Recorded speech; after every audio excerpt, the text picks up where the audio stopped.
ओम शांति।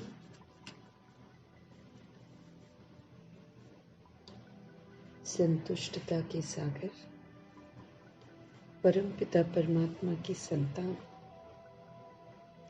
हम सभी संतुष्ट आत्माएं हैं।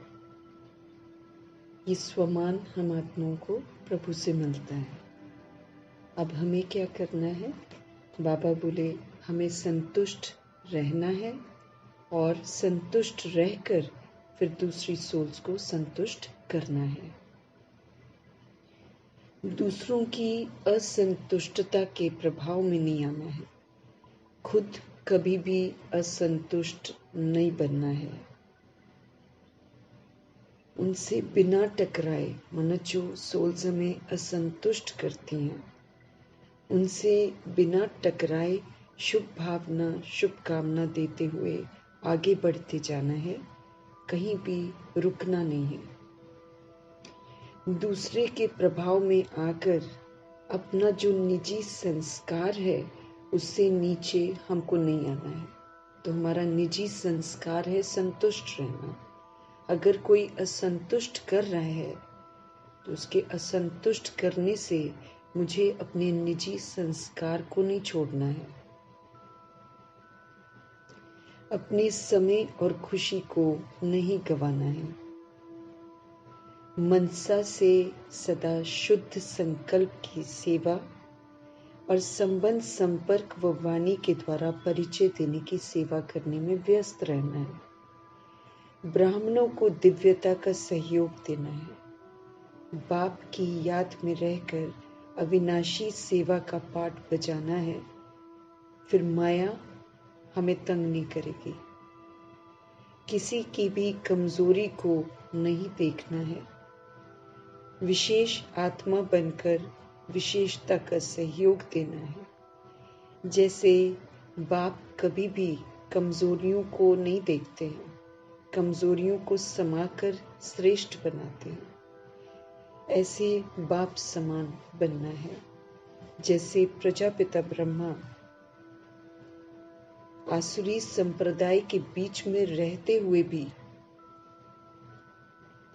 न्यारा रहकर दिखाया है, ऐसे ही बाबा हम आत्माओं को बोलते हैं फॉलो फादर करो।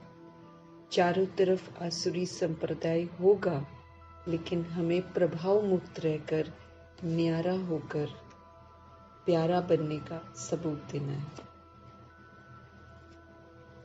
पुनः निराकार परमपिता परमात्मा के लिए सारी शिक्षाएं हैं। आत्मा बनकर ही हम प्रभु की शिक्षाओं को अमल में ला सकते हैं। इसीलिए आत्मिक स्थिति में स्थित होकर फिर से प्रभु की वाणी हम सुनेंगे, समझेंगे, उन्हीं से समझेंगे। बाप दादा को हाजिर नाजिर करेंगे, शिव बाबा और ब्रह्मा माँ को हाजिर नाजिर करके उन्हीं से उनके महावाक्यों का स्पष्टीकरण समझेंगे। और बाबा के ये अनमोल महावाक्य जो हैं, ये बाबा के द्वापर युग और कलयुग में आने वाले बच्चों के लिए समर्पित हैं। ये उन आत्माओं को भी जागृत करेंगे। वो आत्माएं भी देह भान, देह अभिमान से बाहर आएंगी, काम, क्रोध, लोभ, मोह, अहंकार की कमी, कमजोरियों से बाहर आएंगी और प्रभु का जरूर बनेंगी। इन्हीं दुआओं के साथ उनको समर्पित करते हुए प्रकृति के प्रति भी, वायुमंडल के प्रति भी और 5 तत्वों के प्रति भी प्रभु के ये महावाक्य समर्पित करते हैं। इनका भी शुद्धिकरण होगा बाबा के महावाक्यों से। इसके वाइब्रेशंस चारों तरफ फैले। इन्हीं दुआओं के साथ समर्पित करते हुए फिर देखते हैं हम निराकार आत्माओं के लिए मीठे मीठे परमात्मा आज कौन सी शिक्षाएं देते हैं, जिससे श्रृंगार करके हम सभी आत्माएं दिव्य आत्मा बन जाएंगे। तो मीठे मीठे बाबा बोले, मीठे बच्चे अपना पोता मेल चेक करो कि सारे दिन में बाप को कितना समय याद किया है। याद का पोता मेल रखना है, क्योंकि याद से ही हम सुधरेंगे। जब हम प्रभु को याद नहीं करते हैं तो हम पाप कर्म करते हैं, क्योंकि फिर हम देह के भान और अभिमान में आ जाते हैं। तो अपना पोता मेल जो याद का है वो हमको रखना है। जैसे कल भी हम लोगों ने पढ़ा था कि बाबा हमारा चार्ट देखते हैं, याद का चार्ट देखते हैं, सेवा का चार्ट देखते हैं, हमारे बोल का चार्ट देखते हैं कि कैसे बोल हम बोल रहे हैं, हमारे कर्मों का चार्ट देखते हैं, हमारे संकल्पों का चार्ट देखते हैं। तो हमको अपना पोता मेल खुद चेक करना है कि सारे दिन में हम अपने पिता परमेश्वर को कितना समय याद करते हैं, क्योंकि हम आत्माओं को फरमान मिला हुआ है याद की यात्रा पर रहने का। ये यात्रा निरंतर करनी है, इससे कभी मुझे उतरना नहीं है, कभी मुझे वापस लौटना नहीं है, क्योंकि ये बढ़ती चले जानी चाहिए। मेरी याद की यात्रा का जो परसेंटेज है वो बढ़ता जाना चाहिए, इस कदर कि वो मुझे सूक्ष्म वतनवासी बना दे, मुझे परम धाम निवासी बना दे। इसलिए ये याद का पोता मेल जो है रखने की समझ दे रहे हैं। हमें चेक करना है हम कितना समय याद में रहते हैं, कोई भूल तो नहीं की। खुद ही चेक करना है हमको कि हमने कोई भूल तो नहीं की, क्योंकि तुम हर एक व्यापारी हो। हमें सच्चा व्यापार सिखाया जा रहा है। प्रभु सत्य परमात्मा हमको सच्चा व्यापार सिखा रहे हैं। तो इस वक्त हम व्यापारी हैं, तो हमें अपने घाटे और फायदे का, जैसे बिजनेसमैन जो होता है, व्यापारी जो होता है, वो रात को देखता है कितना घाटा हुआ तो कितना फायदा हुआ। वो तो स्थूल रीति से धन को देखता है। हमें अविनाशी धन जमा करना है, तो हमें भी सच्चा व्यापारी बनकर अपना चेक करना है, क्या घाटे का फायदे का सौदा क्या किया आज मुझे आत्मा ने, उसका ध्यान रखना है। अगर हम भूले कर रहे हैं तो फिर तो हमारा घाटा हुए जा रहा है। ये तो घाटा करने का युग नहीं है, इसमें तो फायदा ही करना है। इसलिए परमपिता परमात्मा शुभ चिंतक, हम आत्माओं के कल्याणकारी परमपिता परमात्मा पुनः हम आत्माओं का ध्यान खिंचवा रहे हैं कि हमें पोता मेल जरूर मेंटेन करना चाहिए। उसमें चेक करना है कि सारे दिन में बाप को कितना समय मैंने याद किया, कोई भूल तो नहीं की, कोई पुराना संस्कार तो नहीं यूज किया। पुराना संस्कार रिएक्ट करना, रिजेक्ट करना, बातों को एब्जॉर्ब करना, फिर उसको रिफ्लेक्ट करना, फिर व्यर्थ सोचना, नेगेटिव सोचना, प्रश्न करना, करेक्शन करना, कोटेशन सुनाना, ये सारे पुराने संस्कार हैं। देह को देखना, देह की कमी कमजोरियों को देखना पुराना संस्कार है। तो ये पुराने संस्कार हमसे भूले करवाते हैं। तो हमें चेक करना है कि कहीं हमने कोई भूल तो नहीं की। प्रभु के अनुसार तो भूल करना अलाउड नहीं है अब, क्योंकि अब हमको समझ मिल गई है कि मेरे भूल करने से कितने आत्माएं भूल करती हैं। लाखों में हैं जो आत्माएं फॉलो कर जाती हैं, क्योंकि द्वापर युग और कलयुग की सोल्स वही करती हैं जो हम सब कर रहे हैं। उनको सिखाने की ज़रूरत नहीं है, हमारा वाइब्रेशंस वहाँ तक पहुँच जाता है और वो लोग वही करते हैं जो हम करते हैं। इसीलिए हमको भूल करना अलाउड नहीं है। फिर उनकी जो 1,00,000 बंदे की सज़ा है वो मुझे मिलेगी। तो इसीलिए बाबा हमारा ध्यान खिंचवा रहे हैं कि तुम हर एक व्यापारी हो, तुम व्यापार कर रहे हो ना, तो तुम चेक करो कहीं घाटा तो नहीं हो रहा है, कहीं भूलें तो नहीं हो रही हैं।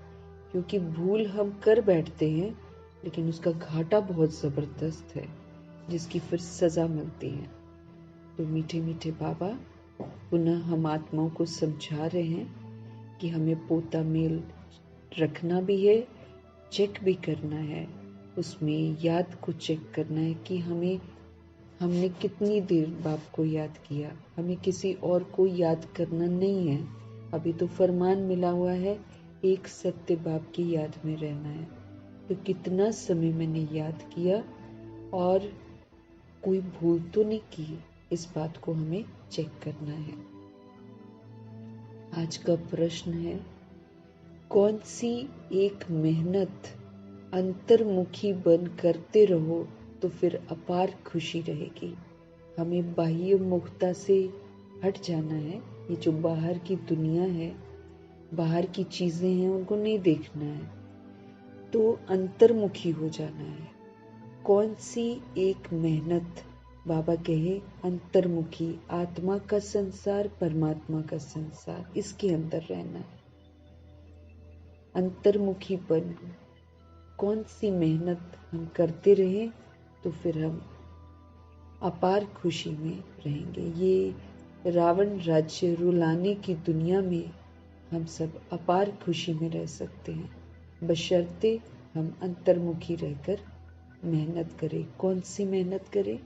उत्तर है, जन्म जन्मांतर जो कुछ किया है, जो सामने आता रहता है, उन सब से बुद्धि योग निकाल कर सतो प्रधान बनने के लिए बाप को याद करने की मेहनत करते रहो।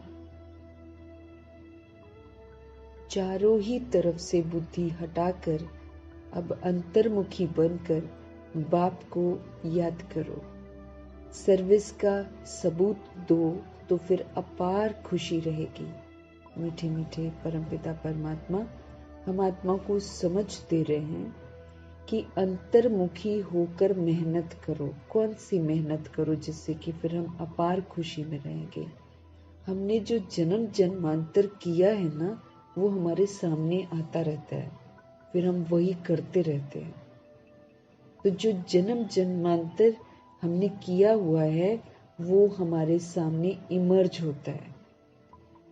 लेकिन बाबा कहे, जो भी तुमने जन्म जन्मांतर किया है, जो सामने आता रहता है, उससे अब बुद्धि योग तुम बिल्कुल निकाल दो। सतो प्रधान बनने के लिए अब बाप को याद करने की मेहनत करो। अंतर्मुखी होकर करो। बाह्य मुक्ता होकर हम नहीं कर सकते हैं। बाह्य मुक्ता तो देह भान में रहते हैं, देह अभिमान में आ जाते हैं, देह की दुनिया को देखते हैं। आत्मा की दुनिया, परमात्मा की दुनिया, उस संसार में रहना है। अंतर्मुखी होकर बाबा कहते हैं, सारा बुद्धि योग बाहर की बातों से हटाकर सतो प्रधान बनने के लिए एक बाप को याद करने की मेहनत करनी है। चारों तरफ से बुद्धि का योग हटाकर अंतर्मुखी बनना है। बाप को याद करना है, सर्विस का सबूत देना है। जब हम ऐसा करते हैं तो फिर हम अपार खुशी में रहते हैं, अपार खुशी में रह सकते हैं बाबा के साथ, क्योंकि यही समय है जब हमें हर बात की समझ मिलती है। बाप के साथ अगर हम खुश नहीं रहते हैं तो फिर हम कभी भी खुश नहीं रह सकते हैं, क्योंकि अभी की खुशी के अनुसार ही मुझे वर्षा मिलता है, और फिर द्वापर युग और कलयुग तो वैसे गिरती कला है, वहाँ तो वैसे ही हम खुश नहीं रह पाएंगे। तो सदा खुश तो प्रभु के साथ ही रह सकते हैं, क्योंकि समझ मिल जाती है हर बात की। तो बाहर से अब हमें बुद्धि योग बिल्कुल हटा लेना है, हमें अंतर्मुखी रहना है, हमें बाबा के साथ रहना है, हमें आत्मा के भान में रहना है।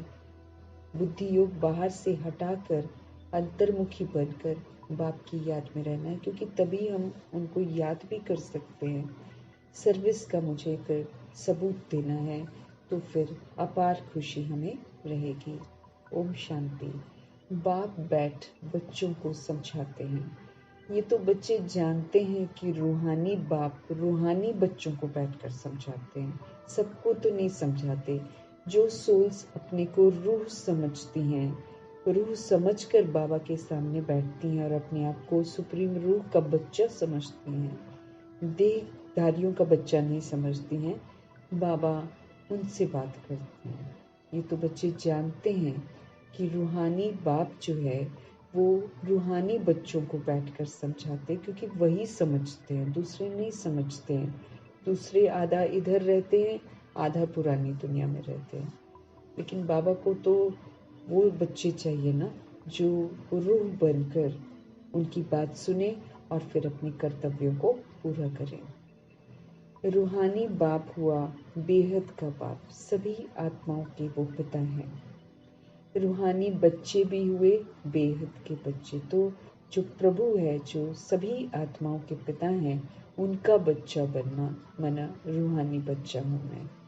बाप को तो सभी बच्चों की सदगति करनी ही है। करोड़ों जितने भी बच्चे हैं, सबको वापस घर लेकर जाना है, इसलिए उन्हें सभी बच्चों की सदगति तो करनी है। किस द्वारा? इन बच्चों के द्वारा विश्व की सदगति करनी। किन बच्चों के द्वारा? जो अभी रूहानी बच्चे बनते हैं, जो वाकई शालिग्राम बनते हैं, उन बच्चों के द्वारा विश्व की सदगति करनी। क्योंकि कुछ तो बाबा के डायरेक्ट संपर्क में आते हैं, तो बाबा उनकी सदगति करते हैं। द्वापर युग कलयुग की सोल्स डायरेक्ट संपर्क में नहीं आती हैं, वो फिर बाबा के बच्चों के संपर्क में आती हैं। फिर बाबा के बच्चे जो हैं वो फिर बीच में आते हैं, फिर बाबा बच्चों के थ्रू उनको सदगति देते। करते बाबा ही हैं, लेकिन उन इंस्ट्रूमेंट्स के द्वारा जो आत्म अभिमानी बनते हैं, उन इंस्ट्रूमेंट्स जो शालिग्राम बनते हैं, उनके द्वारा फिर प्रभु सभी आत्माओं की सदगति करते हैं। सारे विश्व के बच्चे तो यहाँ आकर नहीं पढ़ते हैं, है ना? तो फिर कैसे हो उनकी सदगति? और करनी बाबा ने सभी की है, इसीलिए फिर बाबा बच्चों के थ्रू फिर उनकी सदगति करते हैं। तो बाबा कहते सारे विश्व के बच्चे तो यहाँ पर आकर नहीं पढ़ते हैं, नाम ही है ईश्वरीय विश्वविद्यालय। सारे वर्ल्ड की सोल्स को इनविटेशन है। कोई भी सोल कभी भी एडमिशन ले सकती है, करस्पॉन्डेंस कोर्स कर सकती है, डायरेक्ट आकर कोर्स कर सकती है, कुछ भी ना। हर आत्मा को निमंत्रण है। ये इसीलिए ईश्वरीय विश्वविद्यालय कहा जाता है। मुक्ति तो सबको होती है ना, मुक्ति तो सबकी होगी। मुक्ति कहो, जीवन मुक्ति कहो, मुक्ति में जाकर फिर भी सबको जीवन मुक्ति में तो आना ही है। हम सभी सोल्स वापस घर जाते हैं, लेकिन हम अविनाशी रिकॉर्ड प्लेयर्स हैं, हमारे अंदर सारी रिकॉर्डिंग हुई होती है, इसीलिए हम अपने समय पर फिर से नीचे आते ही आते हैं। तो बाबा कहे कि मुक्ति कहो, जीवन मुक्ति कहो। मुक्ति में जाकर फिर सारी सोल्स जीवन मुक्ति में जरूर आती है। जो द्वापर युग कलयुग में सोल्स आती हैं, उनके लिए पहला जन्म तो जीवन मुक्ति का ही होता है, पहला जन्म सुख का होता है। बाकी जो भगवान से पढ़ते हैं और जैसे जैसे पेपर पास करते हैं, उसके अनुसार जीवन मुक्ति का वर्षा मिलता है। किसी को 2500 वर्ष का मिलता है, किसी को उससे कम, किसी को उससे कम, किसी को उससे कम। सबके अपने अपने पुरुषार्थ पर निर्भर है। तो सबको ही मुक्ति में जाकर फिर भी सबको जीवन मुक्ति में तो आना ही है। तो ऐसे कहेंगे कि सभी जीवन मुक्ति में आते हैं वाया मुक्ति धाम। पहले मुक्ति धाम, फिर जीवन मुक्ति में आते हैं। एक दो के पीछे आना ही है पाठ बजाने के लिए। तब तक मुक्ति धाम में ठहरना पड़ता है। जब तक अपना पार्ट इमर्ज नहीं होता है, सोल नीचे नहीं आती है, ऊपर ही रहती है। लेकिन जैसे ही उसका पार्ट इमर्ज होता है, वैसे ही वो नीचे आ जाती है ऑटोमेटिकली। बच्चों को अब रचता और रचना का मालूम पड़ गया है। प्रभु जी आकर रचते हैं, ब्राह्मण परिवार रचते हैं, फिर हमको शूद्रों को अडॉप्ट करके पवित्रता की प्रतिज्ञा करवाकर ब्राह्मण बनाते हैं। इस विधि से रचते हैं। बाकी हम आत्माएं तो अविनाशी हैं, हम आत्माओं की रचना नहीं करते हैं। लेकिन आत्मा जब शूद्र बन जाती है तो उसको ब्राह्मण बनाते हैं, ऐसी वाली रचना रचते हैं। तो रचता और सारी रचना को अभी हम जानते हैं ना। ये सारी रचना जो है, बाबा कहते ये सारी अनादि है, इटर्नल है। रचता तो एक ही बाप है। ये जो भी सभी आत्माएं हैं, सब बेहद के बाप के बच्चे हैं। जितने भी सोल्स अभी पाठ बजा रहे हैं, सारी की सारी सोल्स जो हैं वो निराकार परमपिता परमात्मा के ही बच्चे हैं। जब बच्चों को मालूम पड़ता है तो वही आकर फिर योग सीखते हैं। जिनको टच होता है, जिनका बुद्धि का ताला खुलता है, वो फिर आकर योग सीखते हैं। ये भारत के लिए ही योग है, क्योंकि भारत की सोल्स जो हैं, भारत में ही 5000 ईयर्स का ड्रामा चलता है। तो ये भारत के लिए ही योग है और बाप आते भी भारत में ही हैं। भारतवासियों को ही याद की यात्रा सिखलाकर फिर पावन बनाते हैं और नॉलेज भी देते हैं। भारतवासियों को ही याद की यात्रा सिखलाते हैं प्रभु और फिर पावन बनाते हैं और फिर नॉलेज भी देते हैं कि ये सृष्टि का चक्र जो है कैसे फिरता है, प्रभु आकर बताते हैं। ये भी बच्चे जानते हैं। रुद्रमाला भी है जो गाई और पूजी जाती है। रुद्रमाला गाई भी जाती है और फिर पूजी भी जाती है, सिमरन की जाती है। भगत माला भी है, ऊंचे से ऊंचे भक्तों की माला है। भगत माला के बाद होनी चाहिए ज्ञान माला। भक्ति और ज्ञान है ना, तो भगत माला भी है तो रुद्र माला भी है। भगत माला भी है तो रुद्र माला भी है। पीछे फिर रुंड माला भी कहा जाता है। तो भक्ति और ज्ञान दोनों है। बाबा कहे भगत माला भी है और फिर रुद्र माला, वो शिव की माला होती है। उसमें तो सभी बच्चे आ जाते हैं, वो बहुत बड़ी माला है।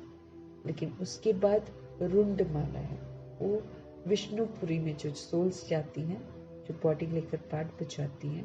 क्योंकि रुद्रमाला में तो निराकार आत्माएं सारी आ जाती हैं, लेकिन जो पाठ बजाने वाली सोल्स हैं, उनकी जो माला बनती है 108 की, वो फिर रुंड माला कहा जाता है।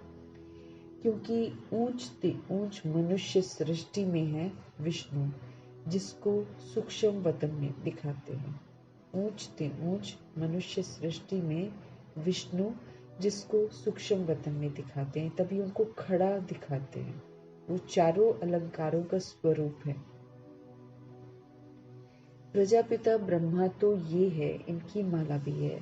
आखिरी ये वाली माला बन जाएगी, तभी तो वो रुद्र माला और विष्णु की विजयंती माला बनेगी। पहले ब्रह्मा के उसमें हम लोग सब आते हैं, प्रजापिता ब्रह्मा की माला बन जाती है। फिर उसके बाद फिर सॉर्ट आउट होता है, कोई रुद्र माला में चले जाता है तो कोई फिर विष्णु की माला में आता है।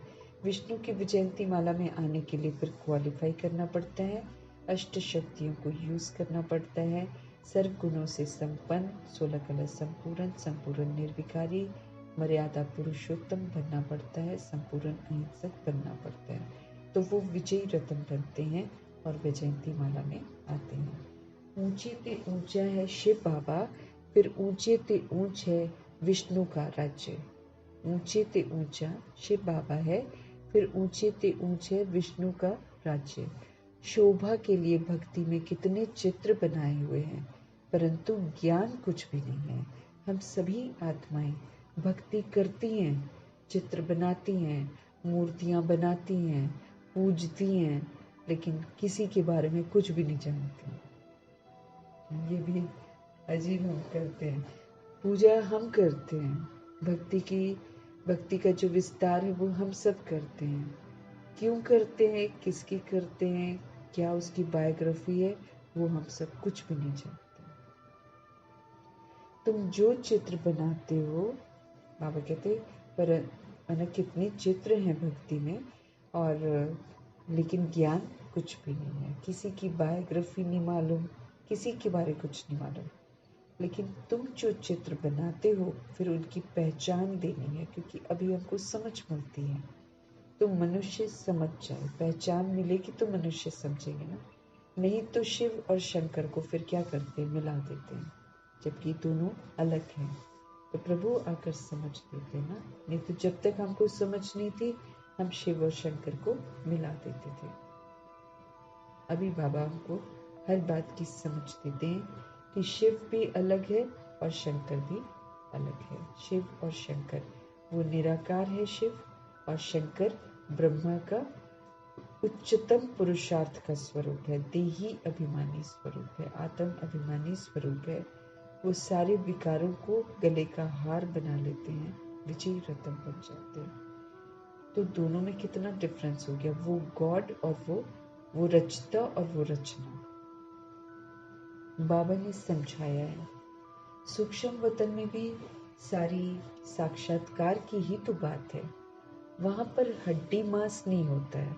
अब प्रजापिता ब्रह्मा अव्यक्त फरिश्ता बनकर जो गए हुए हैं, वो तो सिर्फ आकारी शरीर है, उसके अंदर हड्डी मांस नहीं होता। हड्डी मांस तो सारा इधर ही रह गया था ना, पुराना शरीर तो यही रह गया। वो तीन होते ना, जैसे एक हमारा ये बाहर वाला शरीर होता है, एक हमारा आकारी शरीर होता है, एक फिर हम ज्योति बिंदु आत्मा होते हैं। ये हर सोल का है। तो बाबा हम आत्माओं को समझ देते हैं कि सूक्ष्म वतन जो है अति सूक्ष्म है, सटल है, और उसमें सारी साक्षात्कार की बात है। हड्डी मांस वहां पर होता नहीं है। साक्षात्कार करते हैं, संपूर्ण ब्रह्मा भी है, परंतु वो है संपूर्ण अव्यक्त, उसमें व्यक्त का कुछ भी नहीं है।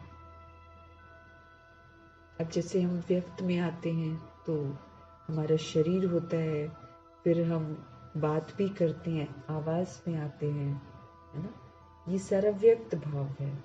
लेकिन अब संपूर्ण ब्रह्मा जो बन गए हैं, फरिश्ता जो बन गए हैं, अब वो संपूर्ण अव्यक्त हैं। उनमें ये हड्डी मांस का शरीर नहीं है, अब वो आकारी शरीर है। एक शैडो जैसे होती ना, आकार जो है वैसा आकार है, और उनमें व्यक्त भाव नहीं है। वो बात नहीं करते हैं, वो जो भी बात बताते हैं वो इशारे में बताते हैं। फिर जो संदेशियाँ होती हैं वो जाकर फिर उसको कैच करती हैं कि बाबा क्या बोल रहे हैं। फिर अपनी अपनी कैचिंग पावर के अनुसार वो फिर आकर हम आत्माओं को बताती हैं। उसमें सबसे ज़्यादा वो जो कैचिंग पावर थी वो गुलजार दादी में थी। बहुत अच्छे अच्छे संदेश ना, कोई एक पेज के नहीं, कोई दो दो तीन तीन चार चार पेजों के अव्यक्त संदेश लेकर आई हैं गुलजार दादी। तो वहां पर साक्षात्कार होता है, संपूर्ण अव्यक्त। तो संपूर्ण ब्रह्मा भी है, परंतु वो है संपूर्ण अव्यक्त। व्यक्त वाला उनमें कोई भी चीज नहीं है, बॉडी वाली कोई भी चीज नहीं, बॉडी की कोई कमी कमजोरी उनमें नहीं है। अभी व्यक्त ब्रह्मा जो है उनको अव्यक्त बनना है। तो संपूर्ण ब्रह्मा भी है, परंतु वो है संपूर्ण अव्यक्त। अब साकार की मुरली है ना, तो बाबा बोल रहे हैं अभी व्यक्त ब्रह्मा जो है उनको अव्यक्त बनना। वो तो बन गए, इस सब्जेक्ट में तो वो फुल पास हो गए। जो बॉडी में ब्रह्मा थे, प्रजापिता ब्रह्मा, वो फिर अव्यक्त बन गए। ये वाली पुरानी बॉडी को छोड़ दिया और फरिश्ता बन गए। व्यक्त ही अव्यक्त होता है। जो बॉडी में होते हैं वही तो फिर अव्यक्त होते हैं। हम सभी को भी वही होमवर्क मिला हुआ है। ये जो ब्रह्मा जी को दिखाते हैं हाथ फैलाकर जो चित्र बना हुआ है, वो एक्चुअली हम सभी आत्माओं को समझाया जा रहा है कि व्यक्त का जितना भी भाव है इसको छोड़ो और अव्यक्त बनकर अव्यक्त वतन का आनंद लो। ये तो फिर दोबारा हमको थोड़ी मिलेगा। अब जैसे ब्रह्मा बाबा मम्मा कितने आनंदित रहते हैं, दादियाँ भी चली गई वहाँ पर, तो अव्यक्त वतन का पूरा आनंद लेते हैं, क्योंकि वो भी एक बहुत अच्छी खूबसूरत अनुभूतियाँ हैं सूक्ष्म वतन की, जो सोल्स करती हैं वहाँ जाकर। बाबा के हैं अभी व्यक्त ब्रह्मा जो है ना, उनको अव्यक्त बनना है। व्यक्त ही तो अव्यक्त होता है, बाबा कहते हैं, जिसको फरिश्ता भी कहते हैं। यहाँ पर पूरा ब्रह्मा जी पूरा फरिश्ता स्थिति में स्थित रहते थे। माना जो फरिश्ते की विशेषताएं हैं वो उसको प्रैक्टिकल में यूज करते हैं। यहाँ पर प्रैक्टिकल में यूज करके ही तो वो फरिश्ता बनते हैं।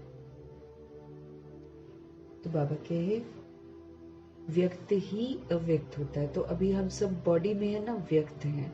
हमको बॉडी में रहते अभी फरिश्ता बन की जो स्थिति है वो हमारी होनी चाहिए, फिर हम बनते बनते बनते बनते एक दिन अव्यक्त हो जाएंगे, जिसको फरिश्ता भी कहते हैं। तो जो फरिश्ता बनते हैं इस विधि से, वही तो फिर देवता बनते हैं। तो सबको निमंत्रण है, व्यक्त से अव्यक्त बनकर दिखाओ।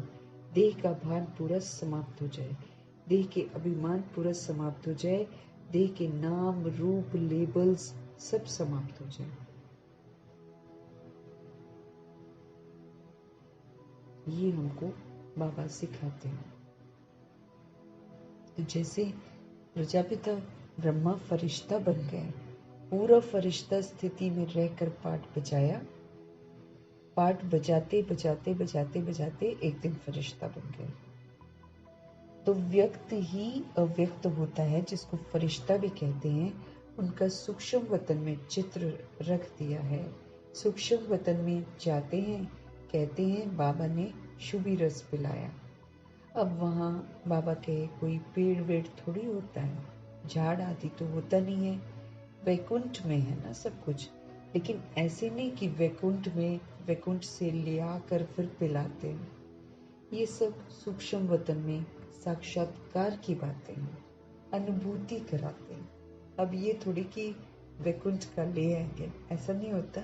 लेकिन सोल जो है वो प्रभु के संपर्क में आकर अनुभव करती है, उसे शुभ रस पिलाया गया है। तो अब वहाँ झाड़ आदि तो होता नहीं है, वैकुंठ में है, लेकिन ऐसे नहीं कि वैकुंठ से ले आकर फिर पिलाते होंगे। ये सब सूक्ष्म वतन में साक्षात्कार की बातें हैं। अब तुम बच्चे जानते हो कि वापस घर जाना है। हमको ये बात याद रखनी है कि वापस मुझे घर जाना है। जितना याद रखेंगे उतना यहाँ से डिटैच होते जाएंगे। ये ड्रामा है, वापस घर जाना है, फिर से आना। इसलिए डरना नहीं है, बस खाली हमको ये करना है कि हम किसी के साथ भी कोई कार्मिक हिसाब किताब न बनाएं, हम श्रीमत के विपरीत न जाएं, फिर तो अंत एकदम सुहेला है। बाबा के हैं,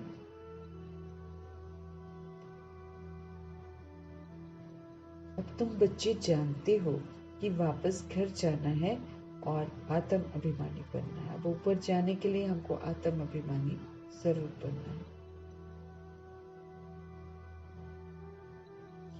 मैं आत्मा अविनाशी हूँ और ये मेरा जो शरीर है ये विनाशी है। आत्मा का ज्ञान भी तुम बच्चों में ही है।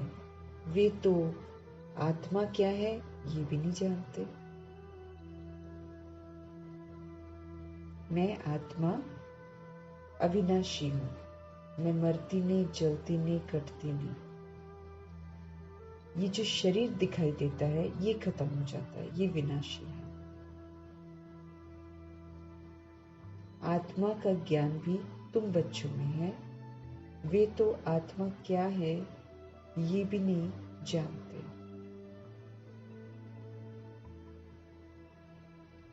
बाबा कहे, आत्मा का जो ज्ञान है वो भी तुम बच्चों में है।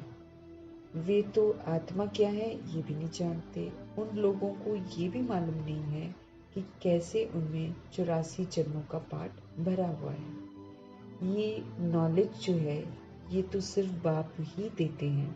अपनी भी नॉलेज देते हैं, तमो प्रधान से सतो प्रधान भी बनाते हैं। नॉलेज देते हैं, अपना स्व का परिचय देते हैं, हम आत्माओं का परिचय देते हैं, और फिर तमो प्रधान से सतो प्रधान भी हमको बनाते हैं। बस यही पुरुषार्थ करते रहो कि हम आत्मा है, अब परमात्मा के साथ योग लगाना है।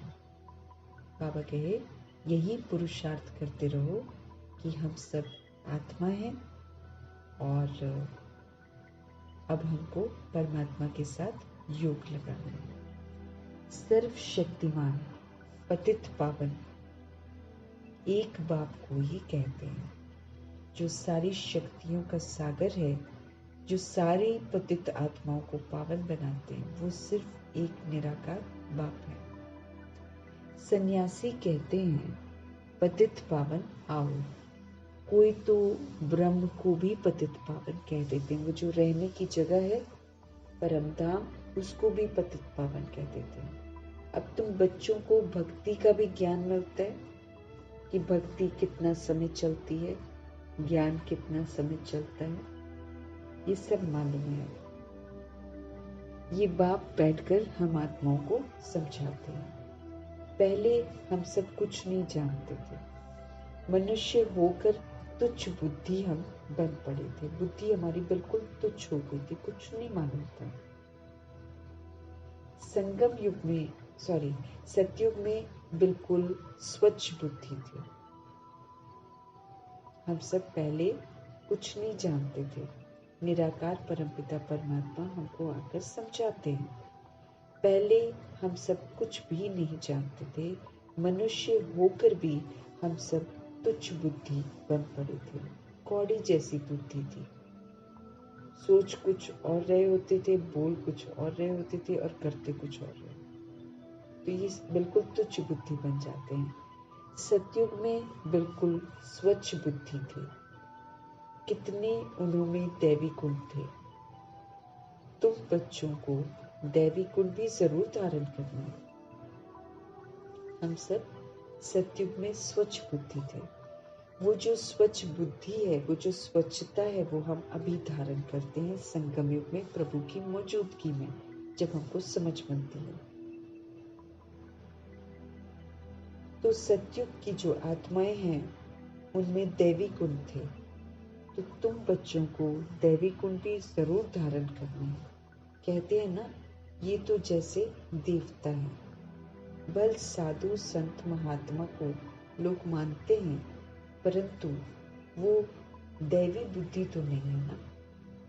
अगर साधु संत महात्माओं को मानते भी हैं तो बाबा कहते हैं उनमें दैवी बुद्धि थोड़ी है, दिव्यता नहीं है ना। रजोगुणी बुद्धि हो जाते हैं। कैसे हो जाते हैं वो? रजोगुणी बुद्धि। राजा रानी प्रजा है ना, तो राजधानी कब और कैसे स्थापन होती है ये दुनिया नहीं जानती है। बाबा समझते रहे कि साधु संत महात्मा को लोग मानते हैं, लेकिन वो दैवी बुद्धि तो नहीं है उनके पास।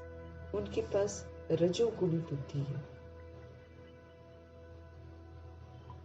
राजा रानी प्रजा है ना, तो राजधानी कब और कैसे स्थापन होती है ये दुनिया बिल्कुल नहीं जानती है। राजा रानी प्रजा है ना, तो बाबा कहे राजधानी कब और कैसे स्थापन होती है ये दुनिया नहीं जानती है। यहाँ तुम सब प्रभु से हम सब नई बातें सुनते हैं। तो माला का भी राज समझाया है। 108 की माला, फिर रुद्र माला, इसका राज प्रभु ने समझाया। और आज क्या बोला बाबा ने? भक्तों की माला। फिर बाबा ने क्या बोला?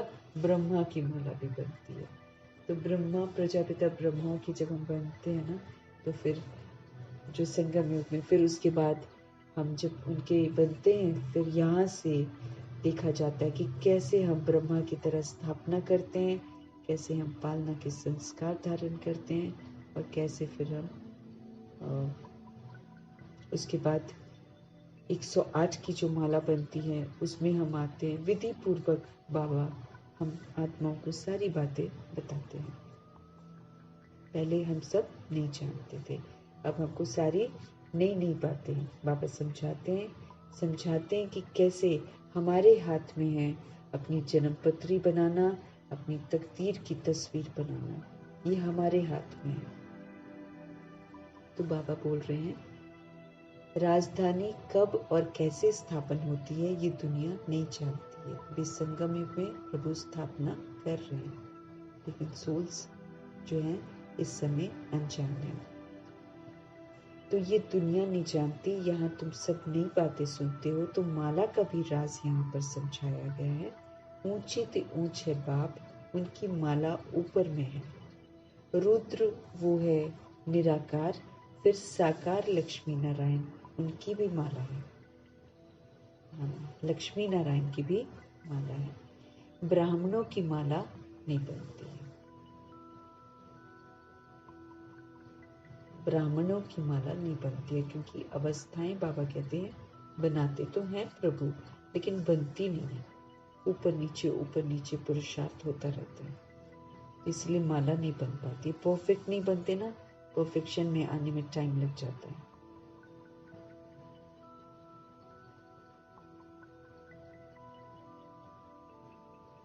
ब्राह्मणों की माला अभी नहीं बनती है, अंत में तुम ब्राह्मणों की माला भी बन जाती है। अभी नहीं बनती क्योंकि अभी अवस्था ऊपर नीचे होती है।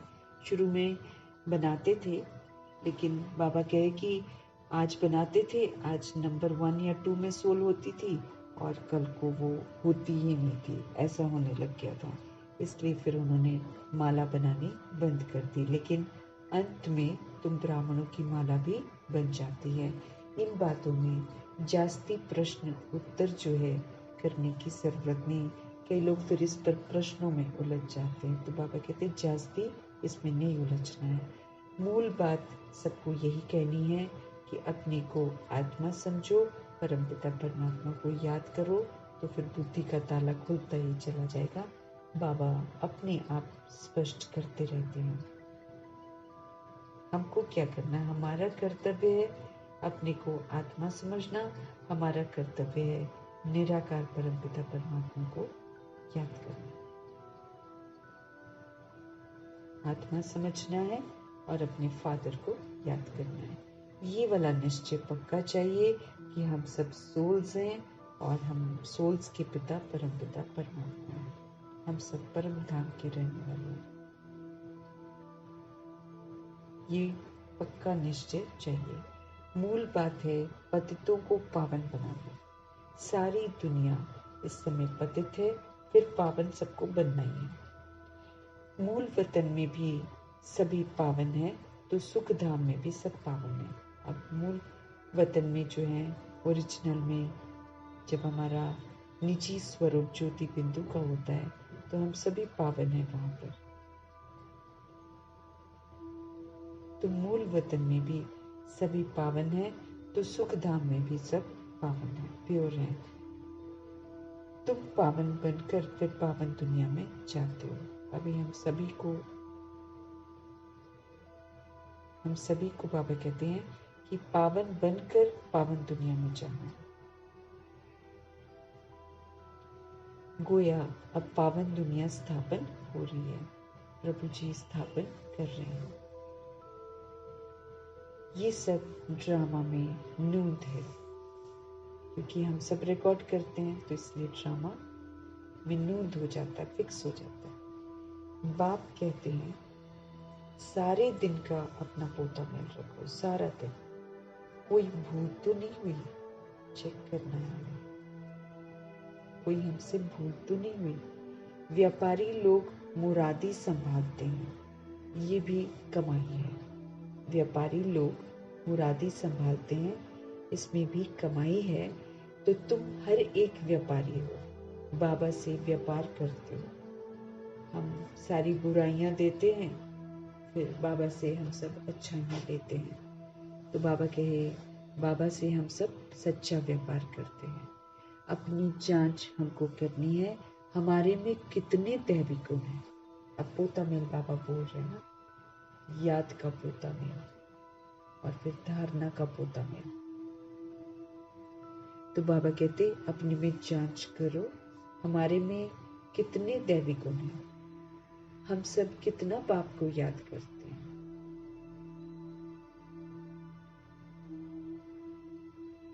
हमारे में कितने दैवी गुण आ गए हैं और हम कितना बाप को याद करते हैं। कितना हम अशरीरी बनते जाते हैं, हमको अशरीरी भी बनते जाते हैं। तो कितना हम बन रहे हैं, कितना हम देह के भान से परे होते जा रहे हैं। ये मेरा पोता मेल है जो मुझे चेक करना है।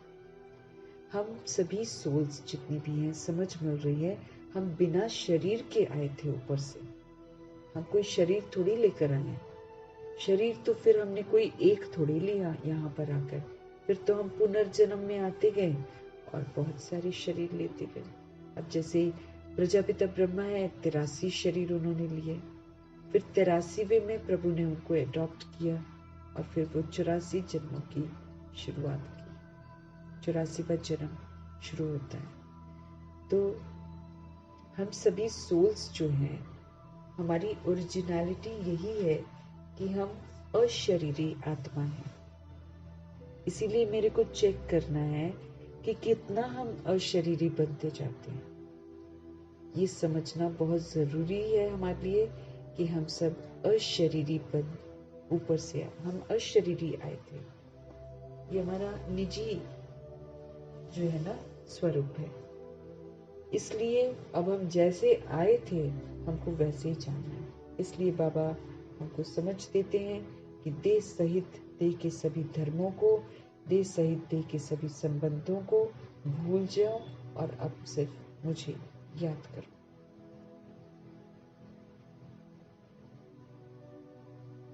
अब हमको अशरीरी समझना है कि मैं बिना बॉडी के ऊपर से आई हूँ। अब मुझे वापस घर जाना है तो बॉडी थोड़ी चली जाएगी। जो हम इस सृष्टि से लेते हैं वो हमको यहीं पर छोड़कर जाना है। इसमें से हम एक तिनका भी नहीं ले जा सकती है सोल। वो निराकार सोल है, वो निराकार बनकर उड़ेगी तो वो तो कैसे पकड़ेगी? उसके पास हाथ वाथ थोड़ी होता है पकड़ने के लिए, है कि नहीं? इसलिए हम सोल ज्योति बिंदु आए थे और ज्योति बिंदु हमको जाना है। तो रियलिटी में स्थित होने की समझ देते हैं भगवान। तो हमको ये वाला पोता मेल भी चेक करना है कि कितना हम अशरीरी बनते जाते हैं। हम अशरीरी आए थे, फिर हमको अशरीरी बनकर ही जाना है। उसके शरीर के साथ हम उड़ ही नहीं सकते हैं। इसलिए शरीर को तो मुझे छोड़ना ही है।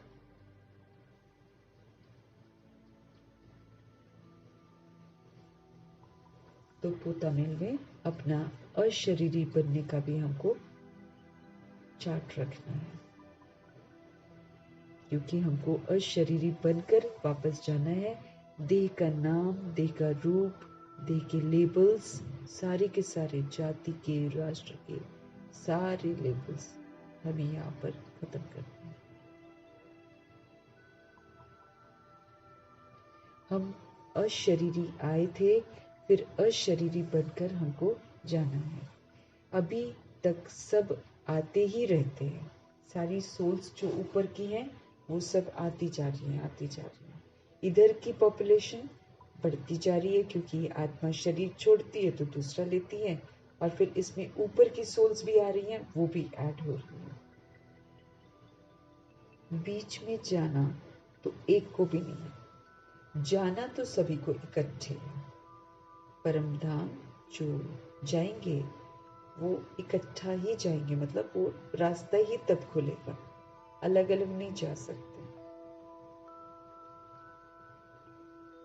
तो बाबा कहे बीच में जाना तो एक को भी नहीं है, जाना तो सभी को इकट्ठा ही है। बल सृष्टि खाली नहीं रहती है। गायन है, राम गयो रावण गयो जाको बहु परिवार। ये गायन है कि सब चले जाते हैं, लेकिन बाबा कहते बल सृष्टि खाली नहीं रहती है। लेकिन गायन तो यही है ना कि राम गयो रावण गयो जाको बहु परिवार। जो बाबा आए हैं बाबा भी चले जाएंगे, जो बाबा के बच्चे बने हैं वो भी शरीर छोड़कर चले जाएंगे, और जो रावण है, रावण की जो इतना विस्तार है, वो सभी अपने अपने शरीरों को छोड़कर वापस जाएंगे घर। आत्मा को वापस जाना है।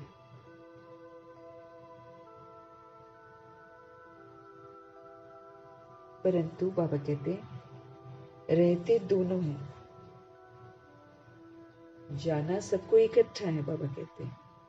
लेकिन बाबा ये भी बोलते हैं कि ये सृष्टि जो है खाली नहीं होती है। गायन है कि राम गए रावण गए, जिसका बहुत बड़ा परिवार था सब गए, लेकिन मीठे बाबा कहते हैं परंतु रहते दोनों हैं। रावण संप्रदाय जाता है तो फिर लौट कर नहीं आता है। रावण का जो संप्रदाय है ये जाता है तो फिर ये लौट कर नहीं आता है, 2500 वर्ष ऊपर ही रहता है। बाकी ये बच जाते हैं, जो प्रभु से पढ़ते हैं ना, बच जाते हैं। ये भी आगे चलकर सब साक्षात्कार होने हैं।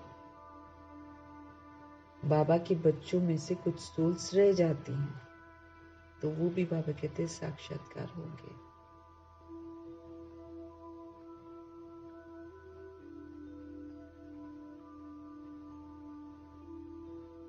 ये भी आगे चलकर सब साक्षात्कार होना है। ये जानना है कि नई दुनिया की कैसे स्थापना हो रही है। ये हमको जानना है कि नई दुनिया की स्थापना कैसे हो रही है। हर बात बाबा अभी आपको समझा रहे हैं। पिछाड़ी में क्या होगा?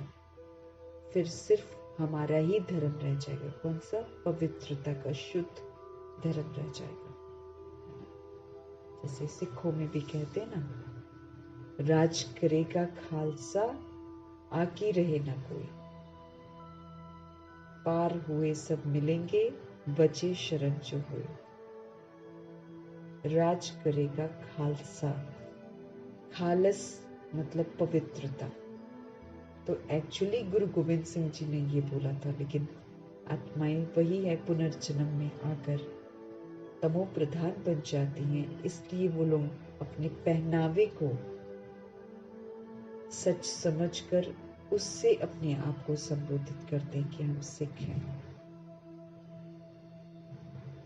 वो उसको समझ लेते हैं ना, पहनावे को देखकर कहते हैं कि सिखिज्म है। वो सोचते हैं कि हम राज्य करेंगे, लेकिन देह का अभिमान जो है और देह है वो तो खत्म हो जाएगा। बाहुबल राज्य नहीं कर सकता है। देह का भान राज्य नहीं कर सकता है विश्व पर। वो तो प्योरिटी चाहिए। तो बाबा समझते रहे, सिर्फ हमारा ही धर्म माना पवित्रता का धर्म रह जाएगा। आत्मा का जो पवित्रता का धर्म है वो रह जाएगा। तो वही राज करेगा। खालसा मीन्स पवित्रता राज्य करेगी। आकी रहे न कोई, जैसे बाबा भी बोल रहे ना, और कोई नहीं रहेगा। तो आकी रहे न कोई माना और कुछ नहीं रहेगा। पार हुए सब मिलेंगे, यानी कि यहाँ से जाकर फिर सुखधाम में मिलेंगे। कौन? जो बचे शरण, अभी जो बाबा की शरण में, जो परमात्मा की शरण में। लेकिन उनका थोड़ा वही है कि समझ तो हद में, समझ तो इंसान को है ही नहीं ना, वो तो प्रभु आकर समझ देते हैं। लेकिन जो गुरु नानक ने या फिर जो गुरु गोविंद सिंह जी ने लिखा है, उसका स्पष्टीकरण बहुत अच्छा है। एक तो जप साहेब, सुख तो सुखों की मणि मिलेगी, सुखमणि साहेब, और ये कि राज करेगा खालसा। तो पवित्रता राज्य करेगी, बाकी कुछ भी नहीं रहेगा। सतयुग में तुम राज्य करेंगे। जो बाबा के बच्चे हैं, जो सच्चे बनेंगे, सचखंड के लायक बनेंगे, वो जाकर राज्य करेंगे। कलयुग खत्म हो जाएगा, फिर सतयुग को आना है। ये पूरा कलयुग खत्म हो जाएगा, फिर सतयुग को आना है। अभी रावण संप्रदाय और राम संप्रदाय दोनों है इस समय सृष्टि पर। रावण की संप्रदाय भी है और राम के संप्रदाय भी है। और फिर हम आत्माओं को ही ये टाइटल भी मिलने वाले हैं, क्योंकि बाबा के बच्चे भी जब हम बनते हैं, तो जब कभी हम रावण को यूज करते हैं, पुराने स्वभाव संस्कार को यूज करते हैं, तो फिर भगवान बोलते हैं कि तुम रावण संप्रदाय के हो। राम संप्रदाय का बनना मतलब फिर निराकार राम की जो समझ मिलती है उसी के अनुसार चलना, पवित्र रहना।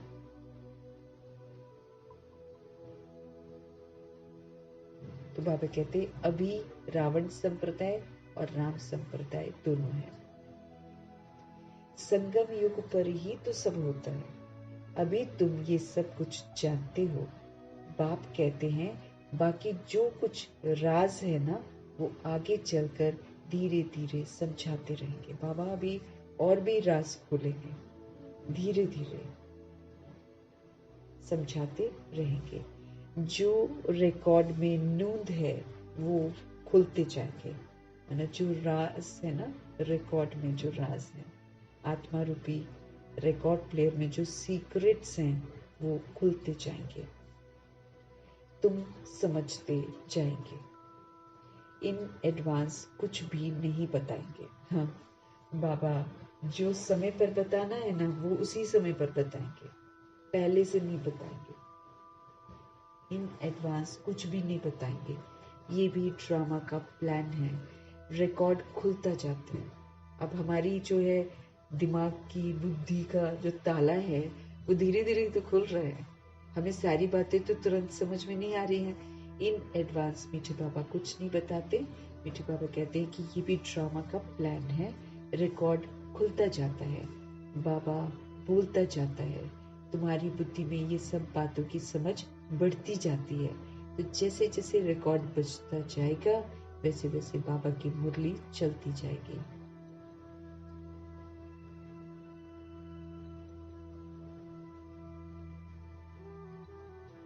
मुरली चलती जाएगी। ड्रामा का राज सारा भरा पड़ा है।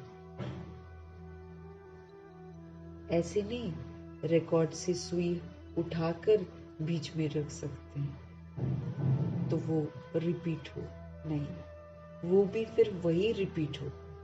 नई बात नहीं है। बाप के पास जो नई बात होगी वो रिपीट होगी।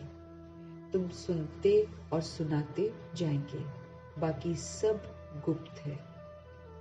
ये राजधानी स्थापन हो रही है।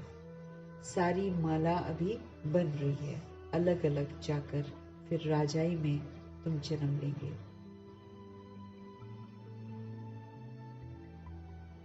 अलग अलग जाकर राजाई में तुम जन्म लेंगे। राजा रानी प्रजा सब चाहिए। ये सब बुद्धि से काम लेना पड़ता है। प्रैक्टिकल में जो होगा सो देखा जाएगा। जो यहाँ से जाते हैं वो अच्छे साहूकार के घर में जाकर जन्म लेते हैं। अभी भी तुम्हारी वहाँ बहुत खातिरी होती है। इस समय भी रतन जड़ित चीजें सबके पास होती हैं, परंतु उन्हों में इतनी पावर नहीं है। पावर तुम्हारे में है। तुम जहां भी जाएंगे वहां अपना शो करेंगे।